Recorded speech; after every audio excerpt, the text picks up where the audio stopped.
Right breaking news America అధ్యక్షుడు Donald Trump కు మోదీ సర్కార్ మరో షాక్ ఇవ్వబోతోందా 2019 సీన్స్ 2 మళ్ళీ రిపీట్ చేస్తూ ఏదైనా పెద్దగా ప్లాన్ చేస్తున్నారా ఇప్పుడు ఈ ప్రశ్నలు తెగ చక్కర్లు కొడుతున్నాయి 2019లో పుల్వామా ఉగ్ర దాడుల తర్వాత భారత్ పాకిస్తాన్ మధ్య ఉద్రిక్త పరిస్థితులు ఏర్పడ్డాయి అప్పుడు కూడా అధ్యక్షుడిగా ఉన్న ట్రంప్ తాను ఇరు దేశాల మధ్య మధ్యవర్తిత్వం చేస్తానంటూ వచ్చారు కానీ పాకిస్తాన్ తో పాటు ట్రంప్ కు కూడా అదిరిపోయే కౌంటర్ ఇచ్చింది కేంద్రం ఆర్టికల్ 370 ని అధికారికంగా న్యాయబద్ధంగా తీసి చెత్తబుట్టలో వేసింది కేంద్రం ఇప్పుడు కూడా ఆపరేషన్ సింధూర్ దెబ్బకు మళ్ళీ ఇద్దరి మధ్య మధ్యవర్తిత్వం చేస్తాను అంటున్నారు ట్రంప్ మరి ఈసారి కూడా ట్రంప్ తో పాటు పాకిస్తాన్ కి కూడా కేంద్రం ఏదైనా షాక్ ఇవ్వాలి అనుకుంటుందా ఈసారి ఏకంగా పాక్ ఆక్రమిత జమ్మూ కాశ్మీర్ పై కేంద్రం ఫోకస్ చేసిందా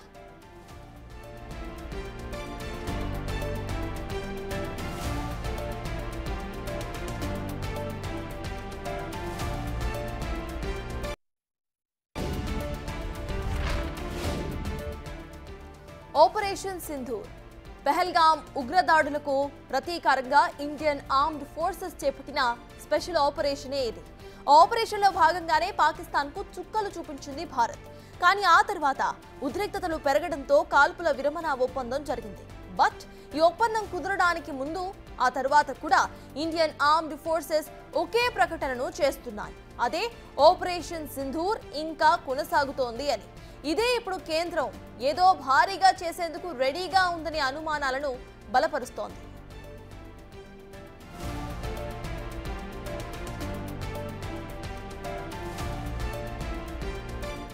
2019లో పుల్వామా ఉగ్రదాడులకు కౌంటర్గా బాలాకోట్ దాడులు నిర్వహించిన కేంద్రం ఆ తర్వాత ఆర్టికల్ 370 ని తొలగించింది ఇప్పుడు కూడా పహల్గాం ఉగ్రదాడులకు ఆపరేషన్ సింధూర్ను నిర్వహించింది కానీ అక్కడితో ఆగుతుందా అనేది డౌట్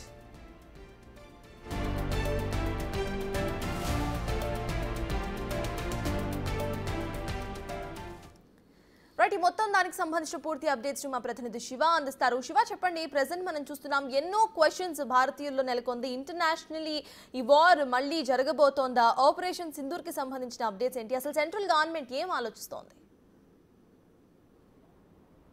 రైట్ సత్య ఏదైతే ఆపరేషన్ సింధూర్ తర్వాత ఉగ్రవాద స్థావరాలపై దాడి చేయడం ప్రతిగా పాకిస్తాన్ దాడి చేయడం తర్వాత భారత్ దాడికి తట్టుకోలేక పాకిస్తాన్ కాలబేరానికి రావడం మధ్యవర్తిగా అమెరికా రావడం ఇదంతా కూడా జరిగిన తర్వాత కాల్పుల విరమణ ఒప్పందానికి సంబంధించి ఒక ఒడంబడికకు వచ్చారు దాని తర్వాత రెండు దేశాలకు సంబంధించిన డీజీఎంఓలు డైరెక్టర్ జనరల్ మిలిటరీ ఆపరేషన్ సంబంధించిన ఇద్దరు సైనిక అధికారుల సమక్షంలో ఒక సమావేశం జరిగింది నిన్న సాయంత్రం ఆ సమావేశం జరిగిన తర్వాత తాత్కాలికంగా కాల్పులు అనేది విరమించుకున్నాము ఎవరు కూడా ఒకరిపై ఒకరు కాల్పులు జరపకూడదు అనేది ఒక నిర్ణయానికి వచ్చారు కానీ భారత ప్రభుత్వం మాత్రం పీఓకేకి సంబంధించి మాత్రం మరోవైపు ఆపరేషన్ సింధూర్ అనేది ఇంకా కొనసాగుతున్నట్టు కూడా ఇండియన్ ఆర్మీ చెబుతోంది ఎయిర్ ఫోర్స్ కూడా ఇదే నిర్ణయాన్ని వెల్లడిస్తున్న పరిస్థితి కనిపిస్తుంది అంటే త్రివిధ దళాలు కూడా ఆపరేషన్ సింధూర్ అనేది ఇంప్లిమెంట్ చేస్తున్నామో అది ఆపరేషన్ సింధూర్ అనేది ఇంకా కొనసాగుతుందని కూడా చెప్తున్నారు అంటే దీని వెనుక ఆంతర్యం ఏంటి అనేది కూడా కొన్ని ఊహాగానాలు వ్యక్తమవుతున్నాయి అంటే ఎప్పుడు పాకిస్తాన్ కాల్పుల విరమణ ఒప్పందాన్ని ఉల్లంఘించి ఒక అడుగు ముందుకేసి ఏమైనా దాడులు చేస్తే మాత్రం దాని తర్వాత దాడి అనేది తీవ్రతరం మరింత తీవ్ర రూపం దాల్చే అవకాశం ఉన్నట్టు కూడా మొదటి నుంచి ప్రధాని నరేంద్ర మోడీ చెప్తున్నారు దానికి అనుగుణంగానే త్రివిధ దళాలు కూడా సిద్ధంగా ఉన్నాయి అంటే ఉగ్రవాద చర్య భవిష్యత్తులో ఉగ్రవాద చర్య ఏమైనా ఉంటే కనుక దాన్ని యాక్ట్ ఆఫ్ వార్గా పరిగణిస్తాము దీన్ని యుద్ధంగా కూడా పరిగణించి దాని తర్వాత పరిణామాలన్నీ చాలా తీవ్రంగా ఉంటాయి ఊహకందని విధంగా పాకిస్తాన్ నష్టపోతుందనేది కూడా భారత ప్రభుత్వం చెబుతోంది ప్రధాని నరేంద్ర మోడీ కూడా ఇవే వ్యాఖ్యలు చేస్తూ ఉన్నారు అదే ఒకవేళ భారత్ కనుక పాకిస్తాన్తో మాట్లాడాల్సి వస్తే ఏమైనా చర్చలకు వెళ్లాల్సి వస్తే పీఓకే పైన పాక్ ఆక్రమిత కాశ్మీర్ పైన మరోవైపు ఉగ్రవాదం పైన ఉగ్రవాదం నిర్మూలన పైన ప్రధాని ఇద్దరి మధ్య చర్చ అనేది జరగాల్సి ఉంటుంది తప్ప వేరే ఇంకా వారితో మాట్లాడడానికి ఏమీ మాటలు లేవు ఏదైనా వారు ఉగ్రవాద చర్యకు సంబంధించి మళ్ళా ఏమైనా హద్దులు దాటి ఒప్పందాన్ని ఉల్లంఘించి ముందుకు వెళ్తే మాత్రం మా నుంచి కూడా దాడి తీవ్రంగా ఉంటుందంటూ కూడా ప్రధాని నరేంద్ర మోడీ తెలియజేశారు మరోవైపు ఏదైతే ప్రధానంగా చూసుకుంటే ట్రంప్ అమెరికా అధ్యక్షుడు ట్రంప్ ఏదైతే వ్యాఖ్యలు చేస్తున్నారో మధ్యవర్తిత్వం కుదిర్చానంటూ కూడా ఆయన చెప్తూ ఉన్నారు ఏదైతే గతంలో కూడా పుల్వామా దాడి జరిగింది 2019లో పుల్వామాలో సైనిక వాహనంపై ఏదైతే సిఆర్పి బలగాలు గస్తీ గాయడానికి వెళ్తున్న సందర్భంలో అక్కడ దాడి జరిగింది దాంట్లో దాదాపు 40 మంది చనిపోయారు అప్పుడు కూడా మధ్యవర్తిత్వం వహిస్తానంటూ కూడా ఆయన ట్రంప్ ముందుకు వచ్చారు అప్పుడు కూడా ట్రంప్ను నిర్ణయాన్ని వ్యతిరేకించిన పరిస్థితి కనిపిస్తుంది. ఇప్పుడు కూడా అంటే క్రెడిట్ తన ఖాతాలో వేసుకునే ప్రయత్నం అయితే ట్రంప్ చేస్తున్నారు. ఇప్పుడు కూడా మధ్యవర్తిత్వం నేనే వహించారంటూ కూడా చెప్తున్న నేపథ్యంలో ఒక విధంగా చురకలంటించే ప్రయత్నం అయితే ప్రధాని నరేంద్ర మోడీ చేశారు. ఎవరు కూడా మాకు మధ్యవర్తిత్వం వహించాల్సిన అవసరం లేదు. ఒకవేళ ఇంతకుముందు చెప్పినట్లుగా మాట్లాడాల్సి వస్తే పీఓకే పైన అలాగే ఉగ్రవాదం పైన మాట్లాడాల్సి అన్న అవసరం ఉంటుంది తప్ప ఎవరు కూడా మాకు మధ్యవర్తిత్వం అవసరం లేదు, ఎవరు పెద్దరికం వహించి ఆ క్రెడిట్ వారి ఖాతాలో వేసుకోవాల్సిన అవసరం లేదనే ఉద్దేశం ప్రధాని నరేంద్ర మోడీ వ్యక్తం చేశారని ప్రధానంగా చెప్పుకోవాలి. ఇక పీఓకేపై యాక్షన్ ప్లాన్ అనేది సిద్ధం చేశారా అనే అనుమానాలు కూడా వ్యక్తమవుతున్నాయి. ఏదైతే మొత్తం 21 ఉగ్రవాద స్థావరాలను గుర్తించిన భారత భద్రతా బలగాలు 9 ఉగ్రవాద స్థావరాలపై 7వ తేదీన తెల్లారితే 7వ తేదీ ఆ రోజు దాడి చేశారు. మొత్తం భూస్థాపితం చేసిన పరిస్థితి కనిపిస్తుంది. ఎక్కడ కూడా ఉగ్రవాద స్థావరాలు లేకుండా ఆ ప్రాంతాల్లో మొత్తం క్లీన్ చేసిన పరిస్థితి కనిపిస్తుంది. ఇంకా మిగిలిన 12 ఉగ్రవాద స్థావరాలు ప్లస్ పీఓకే దీనికి సంబంధించి కూడా ఒక ప్రణాళికను సిద్ధం చేశారు. అతి త్వరలోనే దీనికి సంబంధించి కూడా ఇంప్లిమెంటేషన్ ఉండబోతుంది అనేది కూడా ప్రధానంగా ఇప్పుడు కేంద్ర ప్రభుత్వం చెప్తున్న మాటలను బట్టి అంటే ఆపరేషన్ సింధూర్ అనేది ఇంకా కొనసాగుతుంది. ఆపరేషన్ సింధూర్ ఆన్లోనే ఉంది అనేది వెనకడుగు వేసేది లేదంటూ కూడా ప్రధానంగా చెప్తున్నారు. దానిలో భాగంగానే ఈ ఆపరేషన్ సింధూర్కి సంబంధించి యాక్షన్ ప్లాన్కి సంబంధించి కూడా మొత్తం ఒక ప్రణాళికను సిద్ధం చేసి మళ్ళా ఒకవేళ పాకిస్తాన్ కనుక దాడి చేస్తే దానికి సంబంధించి ప్రతిదాడి చేసేందుకు సిద్ధంగా ఉంది. మరోవైపు ఈ ఉగ్రదాడి తర్వాత ఏదైతే పెహల్గాంలో ఉగ్రవాదులు కాల్పులు జరిపి 26 మంది ప్రాణాలు పొట్టన పెట్టుకున్నారు. దాని తర్వాత పాకిస్తాన్ పైన అలాగే ప్రధానంగా ప్రధాని నరేంద్ర మోడీ ఉగ్రవాదాన్ని దానికి స్థావరం ఉన్న ప్రాంతాన్ని ప్రోత్సహించిన ప్రాంతాన్ని కూడా తుడిచిపారేస్తామని చెప్పారు. దానికి అనుగుణంగానే 21 ఉగ్రవాద ప్రాంతాలను గుర్తించి దాంట్లో 21 ప్రాంతాలను 9 ప్రాంతాలను భూస్థాపితం చేశారు. మిగిలిన 12 ప్రాంతాల కోసం కూడా ఇప్పటికే ఒక ప్రణాళికను సిద్ధం చేసిన పరిస్థితి కనిపిస్తుంది. మొత్తంగా చూసుకుంటే అక్కడ ఉన్న పాకిస్తాన్కి సంబంధించిన ఎయిర్ బేస్ విధానాన్ని అంతా కూడా సర్వనాశనం చేశారు. ఎక్కడ పనిచేయకుండా వైమానిక స్థావరం కానీ ఎయిర్ బేస్ కానీ మొత్తం కూడా భూస్థాపితం అయిపోయిన పరిస్థితి కనిపిస్తోంది. ఈ నేపథ్యంలోనే ఫైనల్గా కాళ్ళబేరానికి వచ్చింది పాకిస్తాన్. మధ్యవర్తిగా అంటే ఇద్దరి మధ్య సంప్రదింపులు జరపాలని ప్రధాని నరేంద్ర మోడీతోనూ ఇటు పాకిస్తాన్తోనూ సంప్రదింపులు జరపాలనేది ప్రధానంగా అమెరికాను కోరిన నేపథ్యంలో మార్క్ రూబియో అలాగే ఉపాధ్యక్షుడు జేడీ వ్యాన్స్ కానీ ఇటు అధ్యక్షుడు ట్రంప్ కానీ వీరు ముగ్గురు కూడా జోక్యం చేసుకుని మాట్లాడారు. కానీ దీనివల్ల ఎవరో మాట్లాడడం వల్ల మేము విరమించుకోలేదు. ప్రజల సంబంధించి నష్టాన్ని మేము భరించలేక అంటే మేము ఉగ్రవాద స్థావరాలు టార్గెట్గా చేస్తున్న దాడులు చేస్తుంటే వాళ్ళు సామాన్య ప్రజలు దేవాలయాలు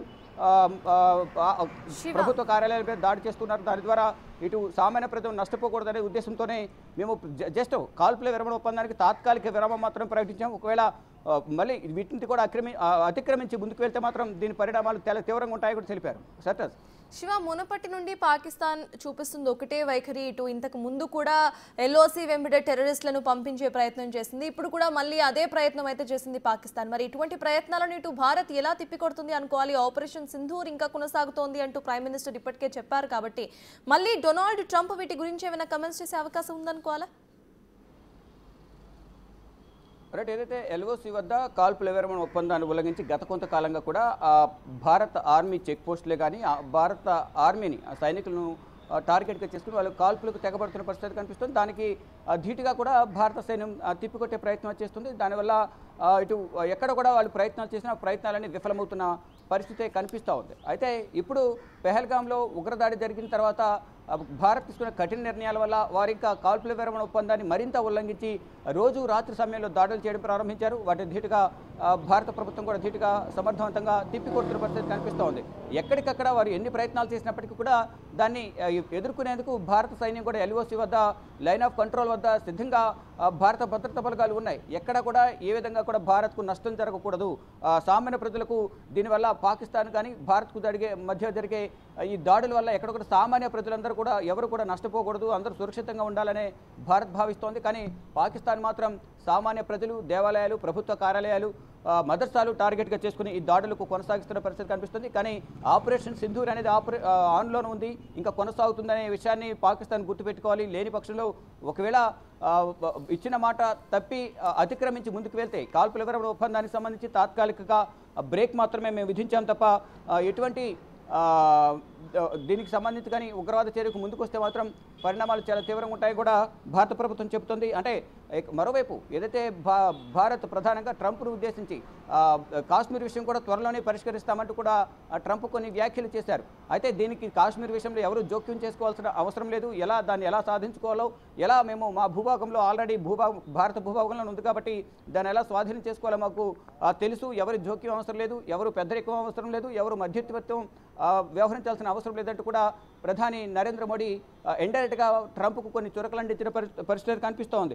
ఇక మొత్తంగా చూసుకుంటే నెక్స్ట్ మోడీ ఈ వ్యాఖ్యలు చేస్తున్న నేపథ్యంలో next army action plan A విధంగా ఉండబోతుందనే దానిపై మాత్రం అందరూ ఉత్కంఠగా ఎదురు చూస్తున్నారు.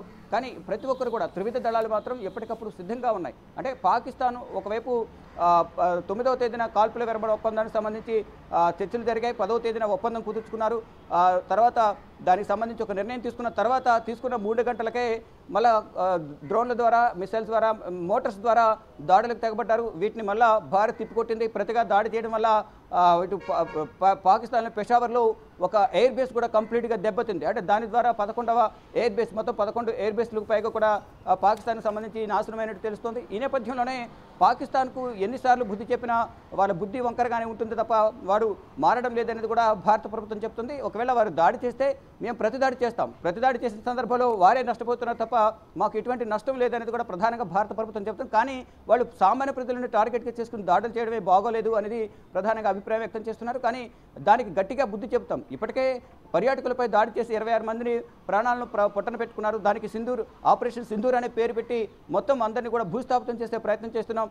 దానిలో భాగంగానే 9 ఉగ్రవాద స్థావరాలను భూస్థాపితం చేస్తాం. పాకిస్తాన్కి సంబంధించిన అనేక విధాలుగా నష్టపరిచాం. ఇదంతా కూడా ఆ మహిళలకు, నా చెల్లెలకు, తల్లులకు అంకితం చేస్తున్నానంటూ కూడా ప్రధాని నరేంద్ర మోడీ ఆపరేషన్ సింధూర్ను ఉద్దేశించి తెలియజేశారు. మరోవైపు భారత భద్రతా బలగాలకు సెల్యూట్ చెప్తూ కూడా ప్రధాని నరేంద్ర మోడీ వారి పరాక్రమం కానీ, వారు చేస్తున్న పనులు కానీ, ధైర్యానికి భారత భద్రతా బలగాలకు ఆయన అభినందనలు కూడా, కృతజ్ఞతలు కూడా తెలియజేశారు. అంటే దేశవ్యాప్తంగా కూడా ప్రజలందరూ కూడా సుఖశాంతులతో ఉండాలి, ఎటువంటి నష్టం ఉండకూడదు, ఎటువంటి అవాంఛనీయ సంఘటనలు జరగకూడదు అనేది మేము భావిస్తూ ఉన్నాము. కానీ పాకిస్తాన్ మాత్రం ఉగ్రదాడులతో భయభ్రాంతులు గురి చేయాలని ప్రయత్నాలు చేస్తోంది. దానిలో భాగంగానే దీని వెనుక పాకిస్తాన్ ఉంది, పాకిస్తాన్ ఆర్మీ చీఫ్ ఉన్నారు.